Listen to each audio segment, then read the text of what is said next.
@_gom_ perguntou o seguinte: Doflamingo será resgatado pelos Cavaleiros Sagrados e se juntará a eles. Cravada. Gon, pra mim essa ideia é muito legal por diversos aspectos que abrangem o personagem e também o cenário em que ele se encontra. Mas, antes de a gente falar de futuro, vamos retomar ao passado do personagem. Antes do seu pai, cara, dar uma de bom moço ali e decidir deixar os dragões celestiais se tornar um, abre aspas, cidadão comum, o Doflamingo já era um jovem com extremo potencial. A gente sabe isso dele. O Doflamingo é alguém que se tornou Chichibukai, é alguém que conquistou todo o reino de Dressrosa e tem poderes muito fortes. Vamos lá, ele é um cara que despertou, dentre poucos personagens em toda a obra, o Haki do rei. Então a gente viu até então que nenhum cavaleiro sagrado possui a mesma técnica. Claro, eles podem se provar também como usuários do Hoshoku Haki, mas até agora nada, e o Doflamingo tinha esse potencial, então ele tinha essas qualidades para se tornar um rei acima dos outros. Durante sua jornada também o Doflamingo comeu a Ito no Mi, né, uma fruta que ele com muita maestria sabe manipular, então ele é um incrível usuário de Akuma no Mi, só que caso ele seja convocado lá, né, inclusive ele falou pro Magellan, falou, ó, deve ter uma galera lá de cima, ó, que tá vindo atrás de mim, eles querem me calar, mas e se na verdade, tal como fizeram com o Loki, o que os Cavaleiros Sagrados supostamente fariam lá com o Doflamingo em Impel Down, seja reintegrar ele a Marejoa de alguma forma, algo que o pai dele tirou dele, mas ele desde sempre, mas ele nunca quis, então ele poderia sim voltar a ser um dragão celestial, e o detalhe interessante é que a alcunha dele é o demônio celestial, então esse demônio poderia voltar a se tornar um dragão celestial. Beleza, ele tem a fruta muito poderosa, só que, aparentemente, todos os cavaleiros sagrados têm algum poder proveniente de Musama ou de alguma fonte misteriosa que a gente ainda não tem ideia de qual é. Então eu acho que se o Doflamingo fosse convocado e aceitasse, algo que a gente vai falar um pouquinho mais à frente, ele teria uma habilidade insana de fruta e também receberia um upgrade através dos poderes de Musama, transformando ele, cara, em alguém extremamente poderoso. A gente sabe, né, quando um personagem é derrotado num arco, mas volta no futuro, ele tem aquela correção marota de força. E com o Doflamingo isso não seria diferente, tá? Ele já foi insano demais contra a quarta marcha do Luffy, mas ele estaria voltando ainda mais insano. E claro, com a adição dos poderes de Mu. E aí, cara, resta saber o que seria. Os poderes similares ao de uma fruta mitológica, Zoan, histórica, lendária, demoníaca, infernal, mano, sei lá. Mas qualquer coisa que acrescentasse ao poder dele já seria muito. E o detalhe é que os Gorosei têm essa capacidade de regeneração. Será que os Cavaleiros Sagrados também as possuem? Se possuem, meu amigo, imagina o Doflamingo regenerativo, Haki do Rei, fruta do demônio, lendário celestial, incrível, danado, Ito no Mi com uma manipulação absurda. Irmão, seria absolutamente fantástico. E assim, a gente espera, né, o retorno dele. Todo vilão de arco que se vai em One Piece, a gente pensa, pô, mas quando ele voltar vai ser uma insanidade, quando ele retornar e tal, etc. A gente não fala do Enel até hoje, o Doflamingo tá lá e todo mundo, praticamente todo leitor de One Piece já tinha expectativa que, caso ele volte, ele retornará com a Cross Guild, mas estamos falando de Eiichiro Oda, estamos falando de One Piece. Eu não duvido nada que Oda possa subverter essa ideia de ser convocado para a Cross Guild e sim botá-lo como um cavaleiro sagrado, algo que ele por direito, se não fosse seu pai, o Don Quixote Rumin, teria a honra de fazer parte desse grupo, né? Porque com o potencial dele, cara, sem dúvidas o Doflamingo teria sim se tornado um cavaleiro sagrado. Só que essas portas ainda podem estar abertas. Mas por que o governo gostaria disso? Cara, primeiro que assim, a grande guerra final se aproxima. Então ter aliados poderosos, melhor.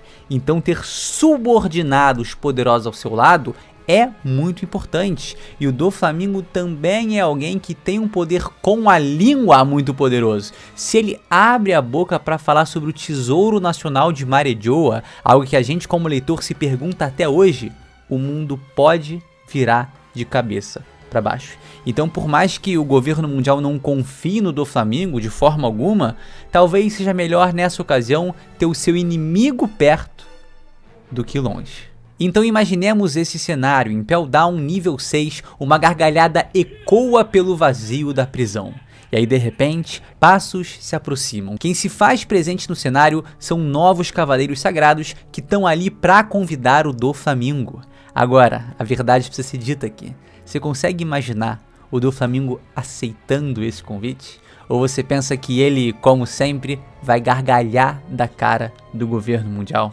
Olha, eu acho que seria muito hype ter o Doflamingo como Cavaleiro Sagrado. Acho que também faz sentido com a natureza do personagem, né? No caso, a origem dele. Pô, casa perfeitamente. Ele era um Tenryubito. Era um Tenryubito que tinha um potencial muito grande para ser um combatente. Então ele naturalmente, se seu pai não tivesse cortado o barato dele, teria seguido, né? Pra ser sim um Cavaleiro Sagrado. Só que isso foi tirado dele. Só que como isso foi tirado dele, ele também se virou contra a humanidade e o próprio governo.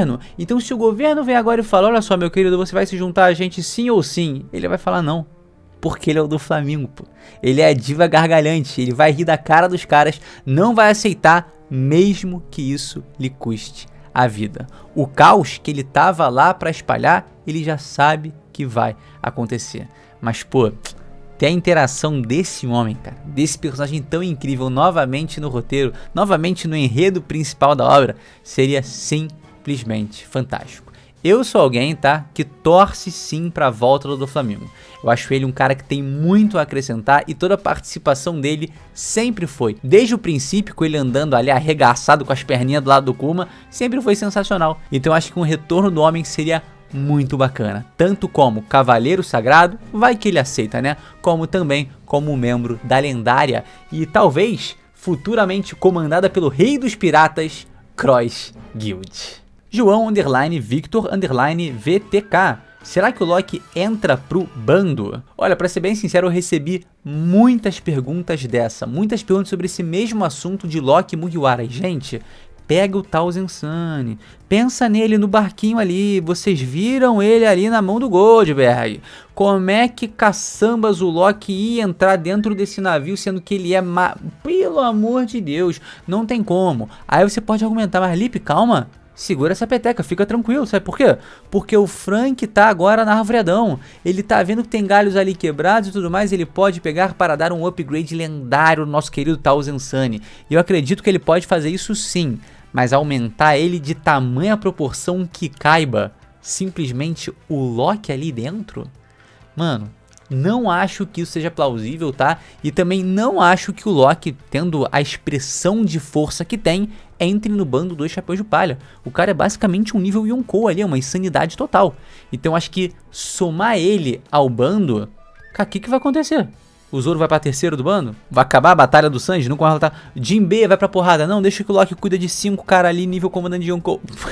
Vai ser assim, tá ligado? Só que, claro, a gente consegue pensar em outros futuros pro Loki em que ele esteja, de certa forma, aliado ao Chapéu de Palha. E aí a gente vai para a pergunta do JPC Rodrigues. Fim do arco, tudo resolvido e desenvolvimento do Loki.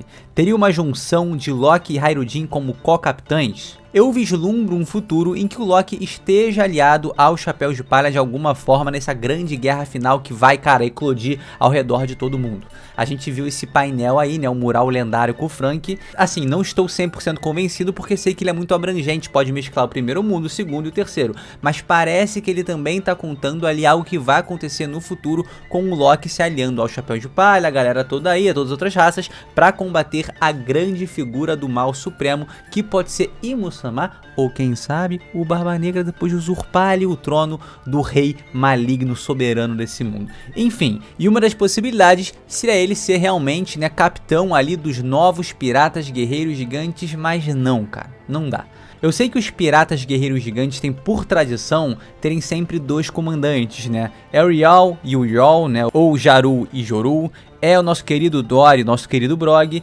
E agora a gente tem só o Hairudin, né? Como único comandante. Mas tem um detalhe aqui importante, né? Eles são os novos piratas guerreiros gigantes. Os outros eram os piratas guerreiros gigantes originais, tanto com o Garou e o Joru, como com o Dory e o Brog. Então essa nova geração com o Hyrule traz mudanças, né? Então algo que já foi repaginado, já é um conceito diferente de tripulação. Então eu não acho que precise de um co-capitão ali. E pra ser bem sincero, se tivesse que ser também, pô, vai colocar lado a lado o Loki e o Hyrule? Nada contra o cara que tomou a solada do Luffy no Gear Secondo lá entre as russas só com um botadão no queixo e desmaiou, era um gigante. Nada disso. E o outro que simplesmente pega um martelo e faz um impacto gigantesco, talvez o maior visto em toda a obra. Dá pra comparar? Dá pra medir? Dá pra pesar esses dois? Não dá. Então eu não consigo enxergar o Hyrule, putz, tendo o mesmo nível de hierarquia ali que o Loki no sentido de capitanear uma tripulação. Só que o Hyrule, eu não sei se vocês lembram, ele comentou que o desejo dele era se tornar o rei dos gigantes. E agora que a gente sabe que ele é um bastardo do rei Harold, isso faz muito mais sentido, né? Porque parece encaminhar para ele tem a herança do pai e vai futuramente herdar o trono de Elbaf, se tornando assim o rei dos gigantes, realizando o seu sonho. E onde é que o Loki entra nisso? Irmão, se bobear, o cara vai destrambelhar aí pra todos os cantos, vai voltar a ser pirata e vai navegar por todos os mares. Se bobear, cara, ele vai se tornar o comandante zero da grande frota do Chapéu de Palha, né? Porque tem 1, 2, 3, 4, 5, 6, 7, e aí coloca logo um zero, porque vai colocar o cara de outro. Coloca de zero, mano. Coloca de zero que soa mais insano, soa mais brabão, tá ligado? Comandante da frota zero do Chapéu. Meu Deus do céu. Enfim, vocês entenderam o que eu tô falando, né? Marionette Underline SBJ perguntou o seguinte: por que os ajudantes dos inimigos do Luffy parecem brabões, mas depois perdem vergonhosamente? Eu acredito que o nosso amigo aqui esteja se referindo ao Ruishu, né? Que fez uma batalha ali maneira contra o Jinbe, introduziu um Nika, né? Nesse universo de One Piece pra gente. Só que agora contra Yamato tomou um baita de um porradão e tome. Cara, vamos lá, existem várias questões aqui, né? A primeira é que Yamato é muito forte, é um personagem muito poderoso. Não tô querendo entrar no mérito comparativo com o Jinbe, que também é outro monstro demais. Só que o Oda está nesse momento mostrando pra gente uma história de capas. E história de capa normalmente tem um ritmo muito devagar, porque é uma capa a cada semana. E olha lá, porque às vezes tem capa colorida e não tem capa da história de capa. Ou seja, é um ritmo muito mais lento do que o habitual. Então imagina só, cara, se essa porrada aí dura uma história de capa com um porradão do Yamato, depois outra história de capa com o porradão do outro, aí depois outra história de capa, mais uma... Meu irmão, a luta vai durar um mês, vai ser chato, porque vai ser só um porradão de cada lado, vindo a cada capítulo, vindo a cada... Pô, vai ser... né? Então na história de capa as coisas precisam acontecer muito mais rápido, com muito mais pressa. Então uma porrada para vencer um combate em uma história de capa é algo que o Oda já fez em várias outras ocasiões, e é normal, né? Mas tem vários outros inimigos que voltam em One Piece e voltam, cara, com muito mais pompa, né? Muito mais poderosos e expressivos. P_Gabriel._Guima. Vocês ainda acham que a Vivi vai embarcar no navio do Chapéu de Palha novamente? Meu querido Gabriel, uma das certezas que eu tenho em One Piece é exatamente essa. A Vivi vai voltar a navegar com o Chapéu de Palha, mas claro, temporariamente. Afinal de contas, hoje ela é a não coroada ainda Rainha de Alabasta, porque o Rei Cobra foi de arrasta. Então eu acho que ela vai embarcar sim. Eu acho que no grande arco final de One Piece ela vai estar dentro da tripulação. Eu acho que inclusive quando a gente chegar em Laugh Tale e o Luffy reagir ao tesouro One Piece como ele vai reagir, seja rindo como o Roger ou tendo outra reação completamente diferente, a Vivi vai estar do seu lado, como a companheira que ela foi, é e sempre será. Just Sam perguntou o seguinte: por que eu mando perguntas e vocês nem respondem? Talvez seja por esse motivo aqui, né, meu querido? Meus queridos, esse foi mais um Resposta de Palha, tá? E eu espero que você tenha gostado, principalmente da pergunta referente ali ao nosso querido do Flamengo, que provavelmente vai dar título e também thumbnail a esse vídeo. No mais, quero te dizer uma coisa muito importante, ó. Primeiro like, se inscrever no canal e espera que assim que eu terminar esse vídeo, eu vou fazer simplesmente um Pódio Palha secreto, que eu sei que vocês queriam que agora já é mais secreto, porque eu falei. Mas é isso, tá? Muito obrigado por me acompanhar até aqui e a gente se vê sem sombra de dúvidas num próximo vídeo. É isso, galera. Valeu!